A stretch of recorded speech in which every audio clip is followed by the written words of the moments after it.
for the video? That was really boring. What do you mean? I was playing all the right notes. I think it should sound something like this.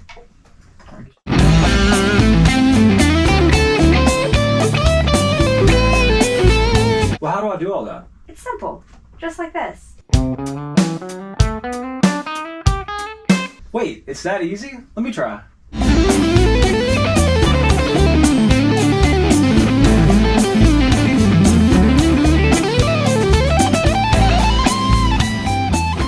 You see, most guitar players don't sound boring because they lack speed, theory, or need to learn more licks. It's because the nuance around their phrasing is bland. And today we're going to focus on one very easy way to spice up your playing today, no matter what level you are at with your playing. We all know and love the pentatonic scale. But although it always sounds great, it can very quickly start sounding boring. So in reality, the pentatonic scale is just the major scale minus 2 notes. But not only does the pentatonic scale leave out 2 notes, it leaves out the very important movements of a half step. Let's quickly look at the major scale and then look at how the pentatonic comes from the major scale. And then we're going to go over a couple exercises that really will help you easily introduce half steps in a very flavorful way into your playing. And hopefully by the end of this video, your playing will already sound much more flavorful. All right, so there's like a million ways to play the major scale on the guitar. I'm just going to play it like this because I'm going to center around A minor pentatonic. So I'm going to finger it in this kind of position 6 way of the major scale. So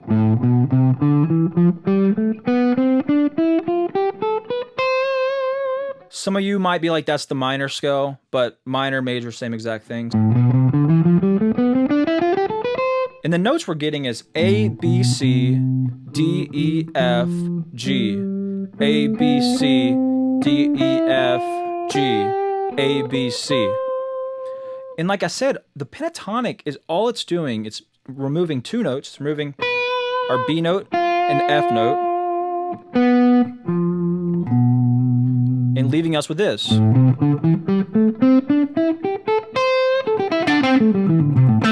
Now we're right there in that classic pentatonic zone, right?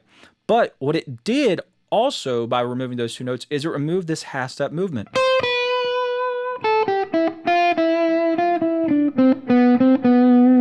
And so now we're left with only whole step movements or minor third movements. And it sounds great, but it can very quickly become boring and overly repetitive. I wanted to make today's lesson adding half steps into your playing a little bit theoretical, but also not theoretical, because I don't want theory to be a limitation for you, because you can get a lot of value out of this without thinking about theory at all. I'm assuming you already know all 5 pentatonic shapes and 7 major scale positions. If you don't, I highly recommend you go learn that, but you can still get a lot out of today's lesson if you don't know that, you just know like 1 or 2 positions of each. So let's check out with the pentatonic scale how to start introducing half steps in a very flavorful way, and then how to practice it to get it muscle memorized in our technique so we can just kind of throw it in whenever we need to. There are 3 ways we're going to add half steps. We're going to add them with slides, bends, and hammer-ons or pull-offs, depending on our direction. So that's the 3 ways we're going to add it in. First way is we're going to simply add a half step before our first note we play with the index finger. In this case, every note with the index finger is going to be played on the 5th fret. So before we play that 5th fret, we're going to play the 4th fret, and we're going to slide up. We'll start off by sliding up into it. So we get 4, slide to 5, and then we just play the normal note. 4 on the A string, slide to 5, 7 in that case. D string 4, slide to 5, 7. Now G string 4, slide to 5, 7. B string 4, slide to 5, then 8. And then high E 4, slide 5, 8. And you could hammer on the 8th fret or the 7th fret, or you could pick it, doesn't really matter right now. So that's the little exercise to start off.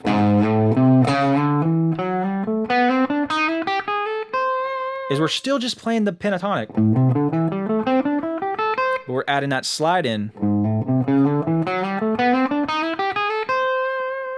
We can, in context, just take 1 string of that or 2 strings of that. Maybe we do like this.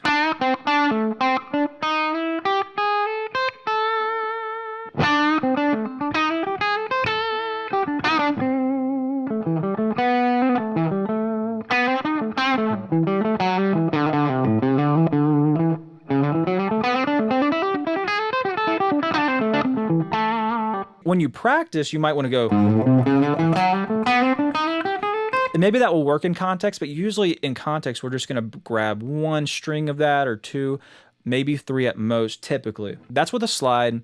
Let's quickly do a hammer-on. The hammer-on is a little stretchy if we do it in this kind of area of the fretboard, but it is one way of doing it. We almost get a scale shape like this. Right, so we're taking the 4/5 that we were just sliding, but we're just adding a hammer-on in this case. So in context, we might get something like...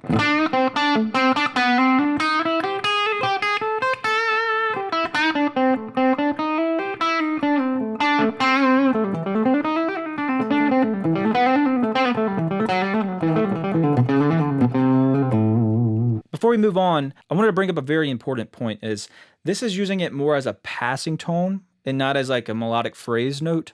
So we typically want to make sure we're using these more chromatic half-step notes on an offbeat. We don't want to hit that like on the strong downbeats. We want to hit those more of the pentatonic notes on a strong beat. So for example, if we're doing this...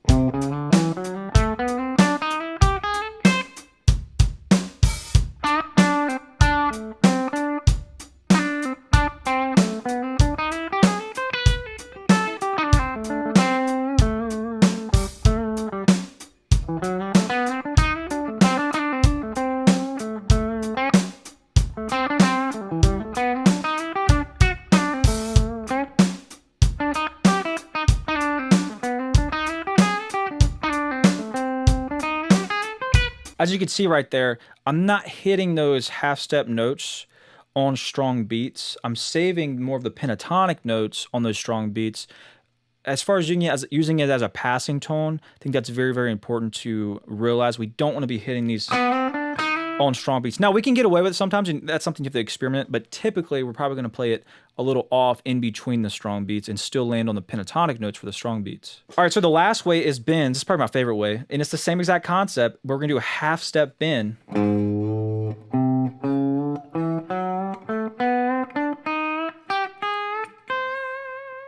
Right, I think it sounds awesome. So...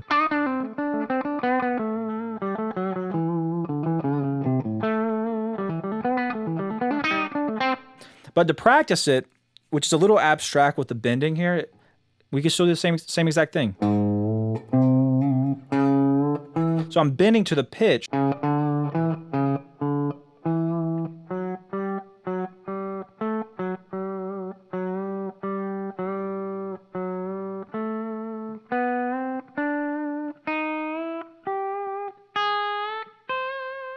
So you might get a lick. Something like that.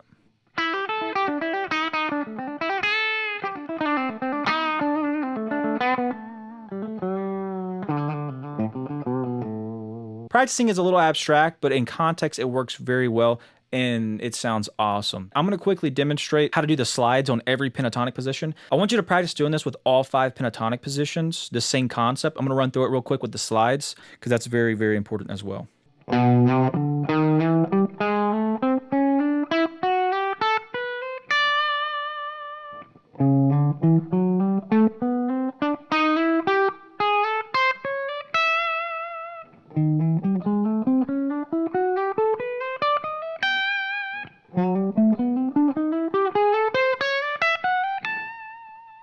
Before we look at how to descend, we can also do it where we slide into the second note of the pentatonic shape. So that was all the first note with our index finger, but we could slide in from a half step with these notes. So the second notes, 1, 2, 1, 2, 1, 2, 1, 2, 1, 2, 1, 2. Same exact concept. So we'll do the slides. Right? Works fantastically as well.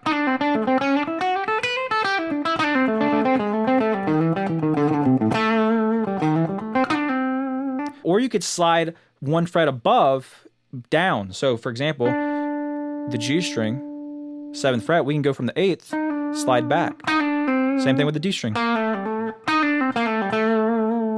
Even on the high E string here.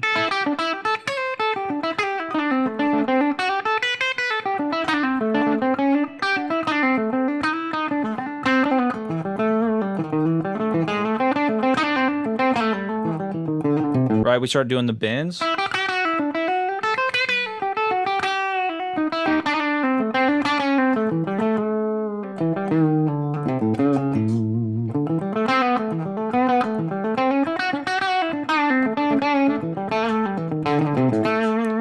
Now, there's a theoretical thing going on here where we're hitting different chord tones possibly, but I'm kind of avoiding the theory here because we're using it as a passing tone. It's going to be more of a flavorful sauce that we're adding in right now. So I just wanted to have it where anybody could be watching this video and take away. Well, you don't need to worry about theory or anything like that. So that's ascending, sliding either into the first note of the pentatonic or the second. Quickly, I'll go through the 5 pentatonic shapes, showing you how to do it using the second note of each pentatonic shape.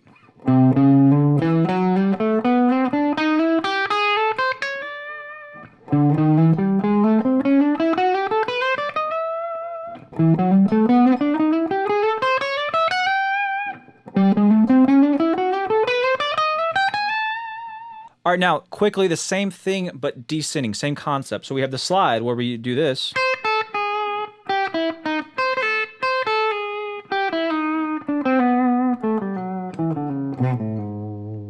Go to each position. And that's where I'm literally just taking 8, 5, slide 4, 8, 5, slide 4, 7, 5, slide 4. So I'm playing the pentatonic and then just sliding 1 fret back.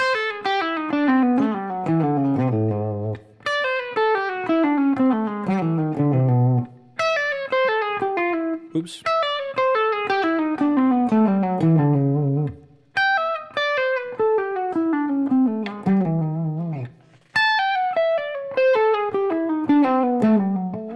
So we do that, and then obviously the bends work the exact same.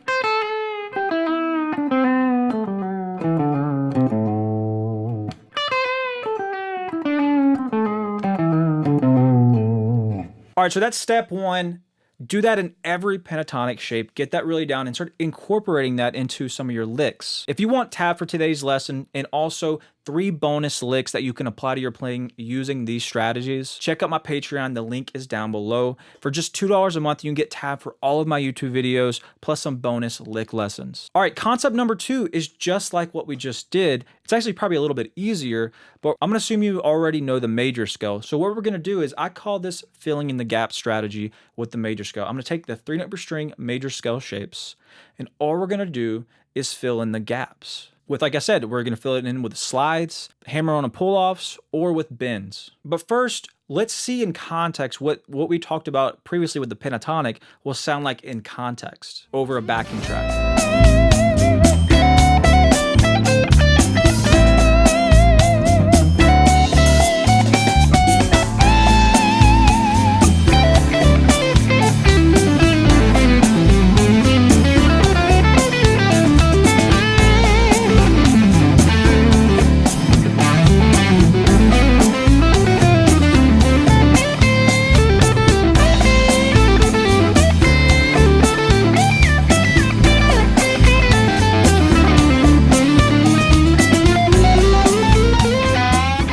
Now let's take the C major scale, 3-note per string version, and simply fill in the gaps. Now, first thing to note, with the 3-note per string major scale shape, there's 3 fingerings. So here's a 3-note per string C major scale. So that's 8, 10, 12 on the E and A, 9, 10, 12 on the D and G strings, and then 10, 12, 13 on the top 2 strings. I typically fill in the gaps with this first shape. This is the whole step shape that we see on the E and A strings. I usually fill in the gaps with this note, the 11th fret there. And then with these shapes, fill in the gaps is you just literally are limited to 1 note that you can even fill in. So you just go, that's what the scale does, and you fill in that note.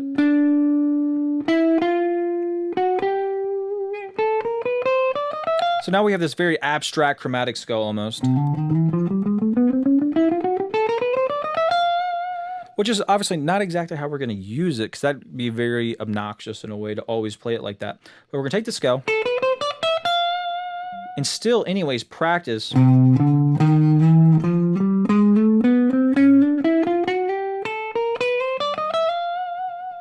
We could do bends.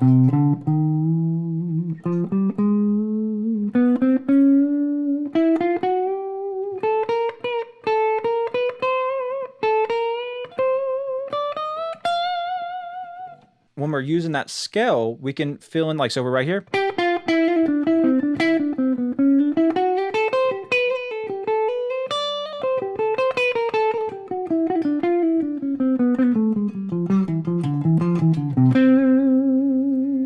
All right, let's hear that in context.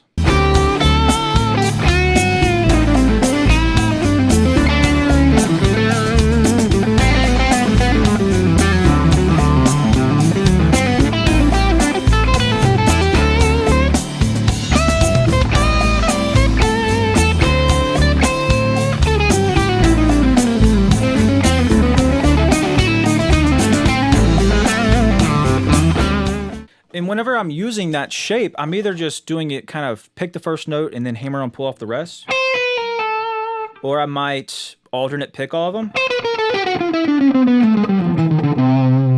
or I might alternate pick a couple of them and then do pull offs as well. So I might do 3 picks and then do a pull off. So down, up, down, pull off, down, up, down, pull off. I like that pattern a lot personally.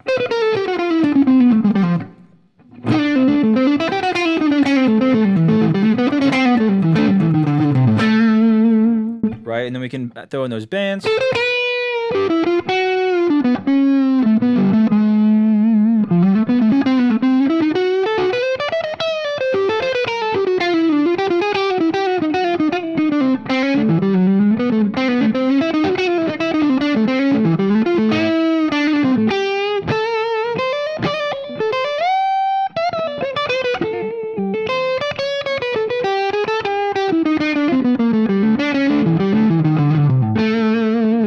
All right, so that's some of the ways to use the fill in the gaps technique with the major scale shapes to really add some spice and flavor to your playing. The next idea involves phrasing. A lot of us, when we get to this point in our playing with our phrasing, where we're trying to hit chord tones over the chord changes and really kind of play with the song through the chords, we start trying to target the root notes, the thirds, the fifth, different notes like that. Even though that sounds really good and on paper it's 100% correct, it still can get boring if you're always just hitting the same chord tones. You're hitting the 1, you're hitting the 3, you're hitting the 5, just over and over again. It gets boring.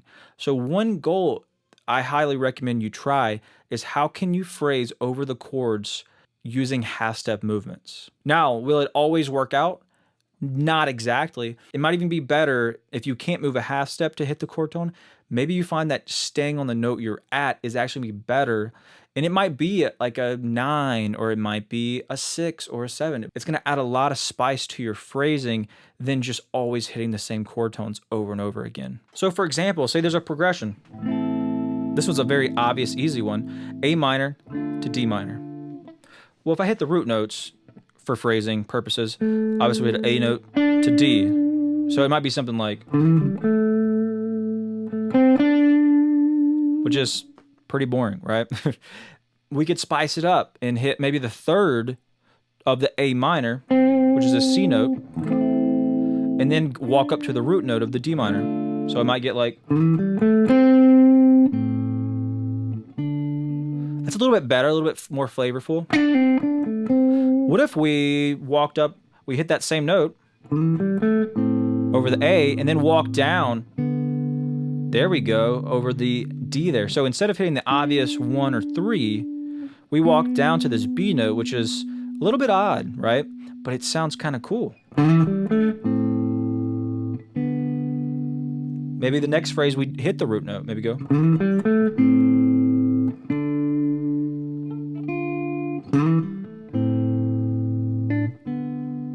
Right? Way more spicy and flavorful phrasing right there by trying to force yourself to hit half-step movements, not necessarily just hit chord tones abstractly because you know on paper it's going to sound good.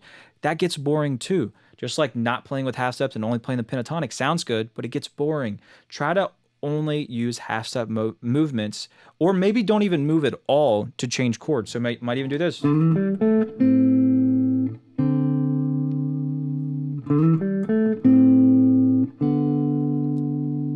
Right? Maybe over the A minor, we target the 5th. So in this case, the E note. And then we walk up half step to the minor 3rd. So we get. Oh, that's a great one. So now we might have this. We might have this.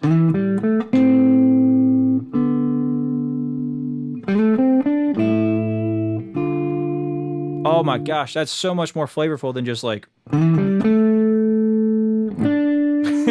Just like hitting the root notes of each chord, or it's even more flavorful than just hitting the 3rd. So like, That sounds good. That's a good option, but it's not as flavorful as...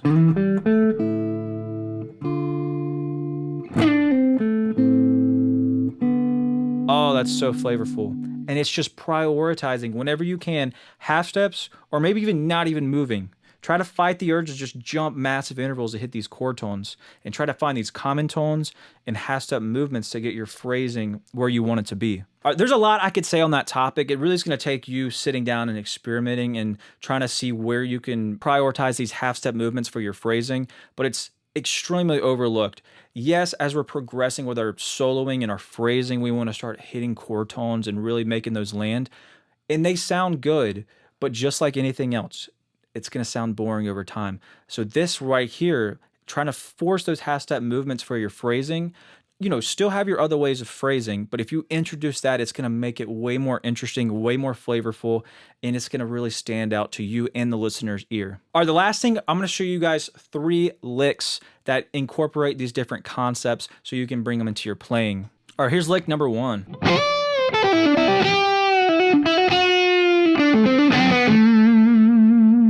All right, so we're starting off with this classic kind of blues rock lick. So we're bending A minor pentatonic still, the 8th fret high E, whole step bend, release, pull off. So we have pull off to 5, and then 8 on the B, pull off to 5, and then 7 on the G with your middle finger. So we have right back to the 8th fret on the B string. After we play that, we're gonna go to 7 and then do a half step bend to the pitch of the 8th fret. So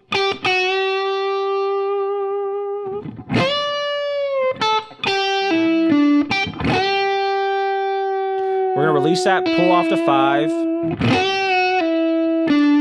and then hit 7 on the G. Back to 7 on the B, and then 6 on the B with a half step bend to the pitch of the 7th fret. So that second kind of part so far is this.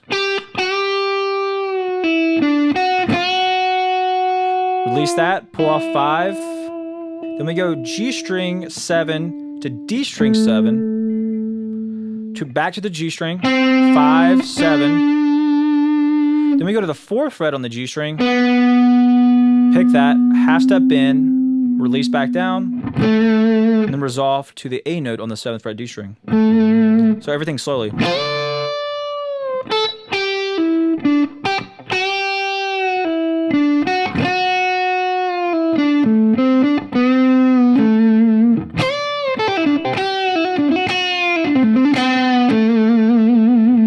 And if you want tap for that lick and then 2 extra bonus licks, check out my Patreon link down below. I hope you got a lot out of today's video. I hope what we talked about today opened up a lot of doors for your playing and your phrasing and freedom across the fretboard. And I believe that you get this down and your playing will never ever sound boring again. Now, obviously, I didn't want to dive into the super theoretical of like this works in this key and this scale, this, that, and the other thing, because that's just over time, your ear, you just follow your ear and it'll guide you to what sounds good at what time. But right now, getting the muscle memorization and applying this to your playing is what you need to do. So don't worry about the theory yet. Just use your ear and get the technique down. And as you're applying it, just listen and be like, oh, I like how that sounds. I don't like how that sounds. Make notes of that. And then over time, as you learn more theory, you'll kind of understand, oh, that didn't sound that good because of this, that, the other thing. But I hope that literally today, at the end of this video, you have leveled up your playing and you'll forever be able to have tons of spice and flavor to your playing, and you'll never sound boring again. All right, if you got a lot out of today's video, please like, comment, and subscribe, and I'll see you in the next one.